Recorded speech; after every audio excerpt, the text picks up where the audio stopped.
Welcome everyone into another edition of the GSMC College Football Podcast, brought to you by the GSMC Sports Network. I'm your host, as always, Tommy Brzee. It is Friday, June 14th, and we have a great show for you today. We're going to start talking a little bit about the Big 12. They're looking for some extra revenue with that gap between them and the Big 10 and SEC, growing even more, and they're looking for that maybe through private equity or maybe through selling their naming rights. So we'll get into all of that today. Then we'll get into a little bit of a past trend around some of the title champions from the past decade or so that Ohio State is not following. So I'll get into that and how it could spell doom for the Buckeyes this upcoming season. Then we'll get into the Big Ten. We'll get into two coordinators in the Big Ten, Tim Lester and DeAnton Lynn, two very, very important people that could totally shape the conference this upcoming year. So I want to break down them for 1 second and how they could have a huge effect on their teams. Then we'll get into some Group of 5 Cinderellas. We've been through all of the Power 4 conferences. Now we'll get to some Group of 5 teams that I'm watching especially closely. And then we'll finish it off with some Tommy's guys of 2024. I'm going to give you some guys that I'm watching very, very closely going into this season that I really expect to kind of blow up this season. So we'll get into that at the end of the show. But before we start, I do want to remind you all we get tons of questions and comments throughout the show, and the best way for you all to get your question on the screen, we can have a fun back and forth here, is to use the tip and donation link at the bottom of the screen, gsmcpodcast.net. It's a huge help not only to us here at the network, but to you all. You get to kind of have a fun, interactive experience here, and I think that's always fun for the both of us. Again, that's gsmcpodcast.net. But let's jump right in and let's start talking about this Big 12 private equity deal that could be going down here pretty soon, and it's definitely a very interesting one. We've talked about kind of the gap that has been forming between the SEC, the Big 10, and the Big 12 and the ACC. And the ACC and Big 12 have obviously been looking for different ways to kind of close that gap, and the Big 12 just, I believe yesterday was when this was broke, that they're looking in the direction of private equity possibly for the future of their conference, for just kind of closing that gap a little bit. And they're looking in the way of CVC Capital Partners, a company that has a lot of investments in different professional leagues around the world, in the world of sports, and it's about going to be around $800 million to $1 billion for 15 to 20% of the Big 12 moving forward, which would be quite the thing. It's the first time that has happened. It definitely would be a very interesting thing to watch and has a lot of implications for college football and for college sports overall, to be totally honest with you. So it's going to be really fascinating to watch this. CVC is a very, very huge private equity company. They hold about $200 billion in investments around the world, and a lot of different ones within the world of sports, all professional teams at this point. So this would be the first time they're getting into the college sports world, and it would be very interesting to watch, definitely. The Big 12 is currently making about $31.7 million from their deals with Fox and ESPN, while the SEC and the Big 10 are making around 75. At least the Big 10 is making around 75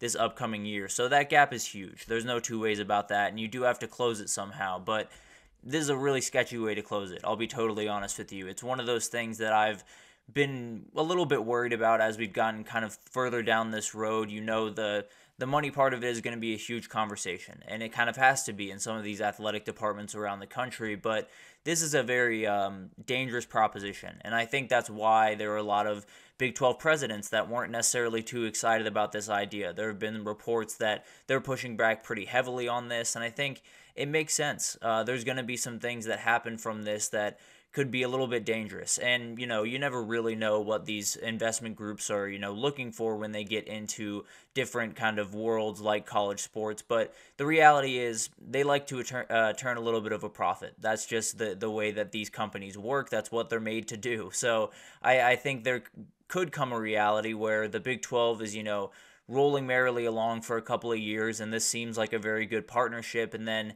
they come to the table one day, and whoever's, the representative for CVC or whatever that looks like is going to come into that room and say, volleyball doesn't make quite enough money. Maybe we should move on from volleyball and really push more resources towards football and basketball, because that's probably the good business decision, right? But that's not what college sports is about. College sports has always been about kind of spreading out opportunities and spreading out different resources to all of the teams you can. Obviously, a lot of it goes towards football and basketball. There's no secret about that. But the reality is there is a, I suppose there's a little bit of a beauty to college sports kind of foregoing some of the technical monetary gain they could make by keeping some of these sports alive. And that's kind of the goal of what college sports should be. And if you introduce an entirely new entity, especially in a time that is very weird and all over the place and no one really has a lot of answers, they're going to have a different way of doing things. And they might not care about the sport as much as some other people in that room do. And they might not understand the sport as much as some other people might. And that's a huge thing. It just has to be a huge part of this conversation where we can't, just invite people into the room because they have the money that you need. And I fully understand that's going to be a problem going forward. And the Big 12 does have to worry about that. And Brett Yormark does have to worry about that. And he is a businessman, if nothing else. So I don't necessarily think it's, an indictment on him or an indictment on the league overall. I just more think it's dangerous. I think you're putting your league, you're putting your conference in a position where you're adding voices to the room that don't fully understand what they're dealing with. Now, they could, understand it better than I'm giving them credit for, to be totally fair. They have been in sports for quite some time and fully understand what the world looks like, but college sports is really different than what professional sports is. And now the lines have kind of been blurred over the last couple of years, but the reality is there is a difference, and there needs to be people in that room that are making those decisions that understand what that difference is. And I'm not super confident that these private equity firms fully understand that. Now, I do think there are enough people in these rooms to where I think they'll be able to be forthright and say, this is not the right way to go, or, maybe this isn't the way that we want to do things, whatever that looks like. I do think there's enough of those people, but those people also don't write the checks all that often. So it's one of those conversations where I understand you're trying to get yourself out of a little bit of a hole, and you're trying to kind of limit the gap between you and the SEC and the Big Ten and everyone else around you.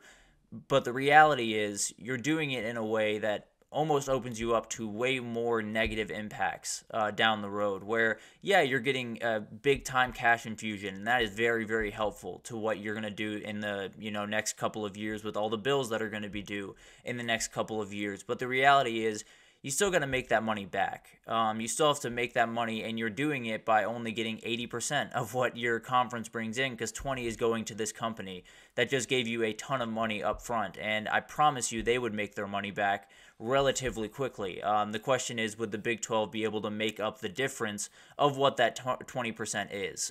So all of this kind of push for this arms race, I suppose, around who has the most dollars and who has the biggest media deal and who has the best NIL collectives and whatever it is, all of that has kind of created this need for money, and this need for money at this very moment. Everyone needs it right now, and if they don't have it right now, they might not be able to compete in 5 years, in 10 years. So I think it's almost caused some people to, I don't want to say panic, but push things forward a little bit faster than they would want to. I think Brett Yormark fully understands what he's doing. He's a fantastic businessman. That's where he came from, kind of the world of sports media and television. And so he fully understands these conversations and what it takes to kind of deal with these and move forward. But the reality is this is a very dangerous thing you're playing with, where you have a very, very tumultuous time in college sports right now, and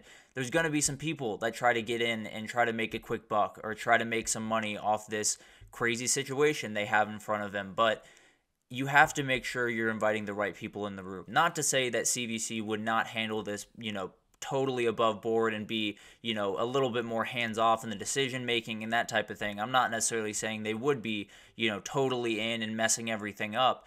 But it's just to say you're adding more variables to the conversation. You're adding more people to the room that haven't been there in the past. And frankly, there's a reason that they haven't been there in the past. So it's one of those things that I think all of us have been a little bit worried about. There's tons of bills that are going to have to be paid over the next couple of months, over the next years, and you got to get that money somehow. And there's some interesting entities that are willing to give you that money, but want some things in return, like 20% of your league going forward, or some decision-making powers, or whatever it is. So it's one of those things that maybe it doesn't hurt, in the next year or so. Maybe it doesn't hurt in the next 2 years, but I think it could in 5 or 10 when kind of all of this stuff really starts to sit into place. And maybe, people want to be more competitive in football. Maybe people want to be more competitive in college basketball, and that comes at the expense of other sports. Or, maybe it comes at the expense of some of the academic